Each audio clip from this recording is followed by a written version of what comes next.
Welcome to Glow Social Club, the space where powerhouse women come to reclaim their health, their clarity, and their leadership. I'm Jazmine Corona, functional nutritional practitioner and founder of Organically Glow and Glow Social Club. Around here, we don't do one-size-fits-all advice. We translate symptoms into strategy and build the kind of structure that actually sustains you. If you are ready to lead your health, your work, and your life with clarity, confidence, and conviction, you are in the right place. Let's begin. Welcome back to Glow Social Hour. Today, we are going to be talking about the recent news surrounding around acetaminophen, Tylenol, and autism, and also chat about bio-individuality and the numerous factors that can contribute to a disease state in your body. With this conversation, there's going to be a lot of dialogue around it. I have personally worked with children with autism for years before I even got into this type of work. I was a behavioral therapist, early intervention therapist, so I worked with these children every day. And the reason I went the nursing route, the reason why I do what I do now is because I saw that there is not just one contributing factor that was leading to these developmental delays and autism and ADHD. And so with the recent events tying Tylenol to autism, I also want to be very clear that there is never just one root cause or one factor that contributes to a disease state in the body. And I always talk about this. This is why I always say there's never just one root cause, right? There's not. And so when it comes to hearing new information, learning more about, acetaminophen, vaccinations, and how this can be connected back to our children's health and how it's impacting them on a day-to-day basis, we also want to broaden that conversation and really dive deeper into the other factors that we have control over, which we'll touch on. So my intention is I want to have an open conversation about this because honestly, this conversation has been happening in the holistic space for years. I have actually talked about this too in the past where I always knew there was never just one cause. Like this is the number one thing that causes all these different diseases and symptoms in our body. Like I always knew there was deeper issues. There's deeper factors, deeper contributing factors. And I think it's amazing that we're finally able to have this conversation on a bigger platform. And yes, there's a lot of controversy around it, which there's always going to be controversy, but I think that's good. We shouldn't all agree, right? We should be able to have open conversations around our disbeliefs, our beliefs, the science, asking questions. Like this is what we should be doing. This should be normal. And if you feel like you can't have a conversation around your opinions, what you think, your thoughts, and also being open to hearing other people's experience, thoughts without getting angry, then you have some deeper work to do. I had to say that. So anyways, before we jump in, I really want to touch on this because we know President Trump and the HHS statements came out linking acetaminophen to autism. Like I said, this has been a conversation that we have been having in the holistic space for years. So it really wasn't new information to us, but it was new information to a lot of people. And so when you hear new information that challenges your thoughts, your beliefs, your opinions, you do kind of feel like, what? Like, what is going on? No, that's a lot. Like you want to automatically just ignore it, fight it, right? That's just a natural response because we're human.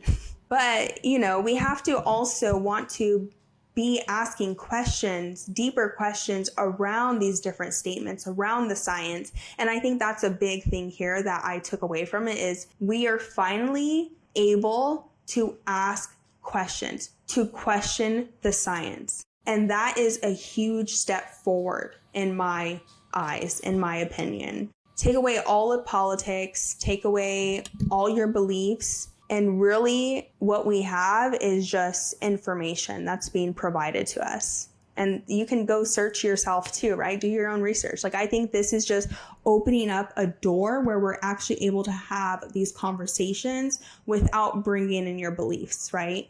Science isn't a religion. It should be questioned. Like, in order for science to be science, we have to keep asking questions. It's literally the premise of science. So I always thought that was just an interesting thing I noticed when people were questioning the science. People would be like, no, I believe this. And I'm like, it's not a belief though. Anyways, I'm going off topic. So definitely with this link, right?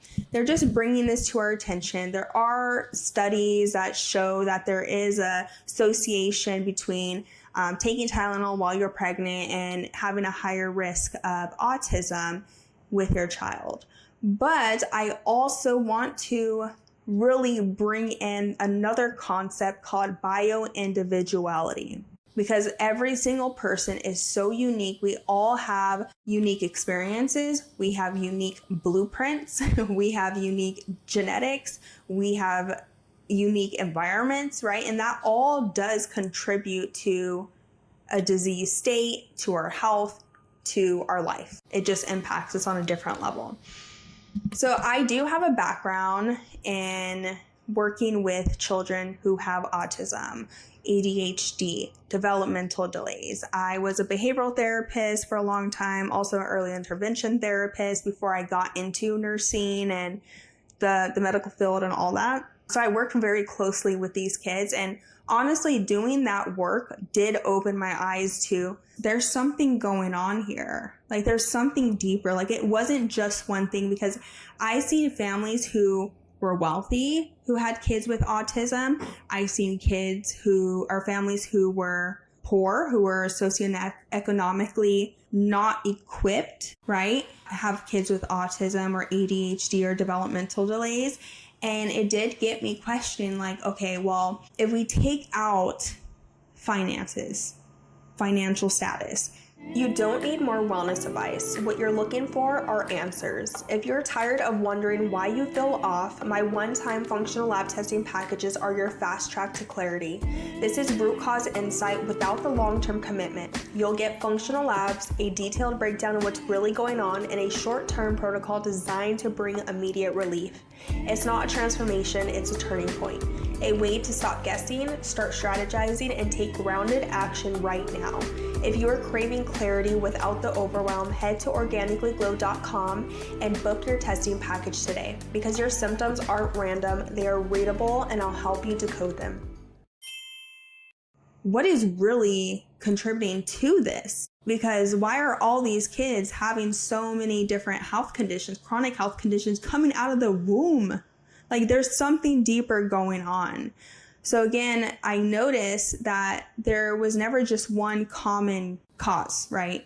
There were so many different factors, and we'll probably never ever get to like a true, this is the main factor that contributes to this disease, because I don't think there is just one factor. I think there's numerous factors. So this concept of bio-individuality is taking into account your genes, your health history, your nutrition, your lifestyle, your experiences, your trauma, and seeing you as the person you are, and taking into all those things and creating a whole plan, a whole blueprint of like, these are your contributing factors. This is what needs to shift in order to see improvements in your health. These are your nutrition gaps. Like, this is the work I do, guys. This is the work I do.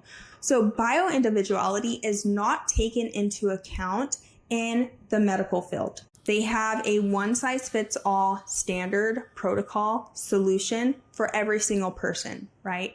What are they doing? They are taking into account your symptoms. If you fit a specific criteria, a specific box with all of these symptoms that you check off, you have this disease, guess what? Here's the specific pill. They don't take into account if you're female, if you're male, your health history, your other symptoms. Like, they don't take that into account. If you fit a specific box, you get one solution. Okay. Bio-individuality, like I said, we're taking into account so many different factors. So we're actually addressing each factor. So we help you see a shift in your body, see a shift in how you are experiencing your day-to-day life. So let's talk a little bit deeply about these different factors that I see most commonly when it comes to any type of disease, any type of health symptom. So number one, you have a genetic predisposition. So you have a specific set of genes that can turn on and turn off through your environment, through your behaviors. This is called epigenetics. So if you have a certain set of genes, you can be at a higher risk to developing a disease down the line. So that's number one, genetic predisposition. Number two is environmental exposures. So we are constantly exposed to smoke, air pollution, heavy metals that are in our water, like mercury, aluminum. These are also found in vaccines, which this is common knowledge now. We know this, like they purposely put that in there because it triggers an immune response, and that is how these vaccines actually work. We also see these different heavy metals in our soil. They're naturally made sometimes, they're synthetically made, like they're everywhere. So we're exposed to environmental toxins every single day. Number three, infections. Viral infection, bacterial infections, parasitic infections, some type of infection can trigger an immune response, autoimmunity, disease in the body. Number four is nutrition. So we know the food we're eating can impact how our body responds. Again, we can respond in a way where we're healthy, we're vibrant, we're excited, we're happy. Or if we're consuming a certain way, it can trigger more inflammation, gut issues, low energy, brain fog, anxiety, depression. We know this. Number five is your lifestyle. How are your habits? Your habits do impact your body and how it is feeling, right? Pain. If you're feeling vibrant, if you're feeling happy, right? Like you're able to move, you're able to function. And lastly, this is a new one that I have been definitely exploring, and it's spirituality. Okay. This doesn't technically mean you practice a religion, but spirituality can definitely impact your well-being, and it has been connected back to mental health conditions. If you're having a lack of spirituality or just like a lack of sense of purpose, this can lead to you feeling depressed, anxious, just feeling like you're in a void. What else? Can also impact your gut, right? Because our gut and our brain are connected. So if you're feeling anxious, you can start having cramps in your stomach. You can have loose stools. Like everything is connected. So bioindividuality takes into account not just one factor, but there's multiple factors that can contribute to how you are currently feeling in your body, in your life, in your mind, in your spirit. So talking about this, and this is why I brought up the whole conversation around Tylenol and the autism claims, right? Because so many people, so many headlines in the news right now are saying that, you know, they basically said that Tylenol causes autism, but that's not what they said. I actually just listened to it this morning because I heard all of these different things. I'm like, let me hear it for myself. So when I was listening to it, I was like, okay, they didn't say acetaminophen causes autism, but it can be a contributing factor to autism, which I do believe, yeah, it can. We know this. Acetaminophen literally depletes our master antioxidant in our body, glutathione. If you are already low on glutathione storages, infants, babies, and you give them more acetaminophen, guess what happens? It's going to completely deplete their glutathione levels. And glutathione is, like I said, our master antioxidant, helps with detoxification in the body. So then now you're at a higher risk to developing different developmental delays or developmental disorders or any type of health condition, if we're being honest. So I didn't technically hear them say this causes this. There's just data that is pointing in this direction, but we're still searching for different factors that can be contributing to this autism crisis, right? Because 18 years ago, 20 years ago, back in the 1970s, I actually wrote this down, especially because I told you this is actually my degree that I have in. Back in the 1970s, about 4 children per 10,000 children had autism, very rare. And now back in 2022 was the last study where it's 1 in 31 children have autism. We need to be having conversations, right? Not just about autism, but about every chronic disease that our children are experiencing right now. So I just wanted to have this conversation just so you can start asking more questions. Open up your mind, be open to new information. Again, knowledge is power. This is why I always talk about is you are in charge of your health. You taking complete ownership of your health and deciding what you want to do, what you want to give your kids is up to you.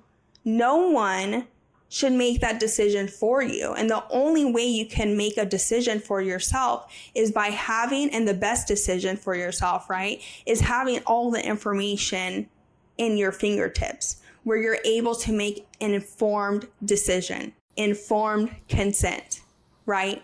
Having all the possible information where you're able to make a sound decision for yourself. If that is taking acetaminophen while you're pregnant because you are running a 106 fever, that's up to you, right? There are other options, but I'm just saying, like, that is a decision you have to make for yourself, and no one should be making that decision for you. I don't care who you are. Your body, your choice. Am I right?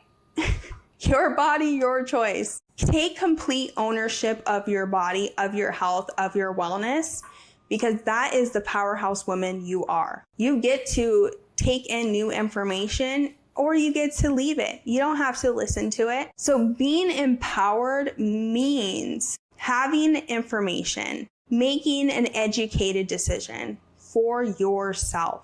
If you don't agree with someone, that's on them, right? Like, why do we care what other people are doing in reality? So I think this was just a great way to kind of open the conversation around controversy in the medical field. These conversations have always happened in the holistic space. That is why a lot of conventional trained doctors, practitioners go over to the holistic side, because we get new information and we're able to discern and make a decision for ourselves, or even personal experience, right? You personally experience something, shifts your beliefs, shifts what you think, and you're able to change your mind. It's okay. So thank you for listening to this episode. If you guys do have questions, if you guys do want to talk more deeply about what we chatted about today, I know I just touched a little bit on this topic. I can go so much deeper into it, but I just wanted this to be more of really letting you guys know that it's okay to disagree. It's okay to have different beliefs. It's okay to get new information and change your mind. It's okay to not agree with everyone and still be friends with them, right? It's okay. This is just opening up more ways for us to conversate as human beings. So again, thank you so much for listening to this, and I'll chat with you guys next time. You lead teams, households, businesses, but no one taught you how to lead your health. Most wellness advice wasn't built for women like you, high functioning, chronically fatigued, done with surface level fixes that don't actually work. That's why I created my one-on-one personalized wellness plans. We start with functional labs, we decode your symptoms, and we build a protocol that's rooted in data and designed for your reality. This isn't trendy wellness, this is root cause medicine that leads to restorative care. It's clarity, structure, and sustainable results for women who carry a lot and deserve to feel like themselves again. If you are ready for precision support and a practitioner who sees the full picture, head to organicallyglow.com, book a call, and let's rebuild your energy at the root so you can lead everything else from a place of clarity. If today's conversation shifted something inside of you, if it brought you clarity, relief, or a new way to see your health as a leadership tool, I'd love for you to share this with another powerhouse woman in your world. And remember, symptoms aren't the problem, they are the signal. When you start translating them, you stop surviving and you start leading with clarity. I'll see you next time inside Glow Social Hour.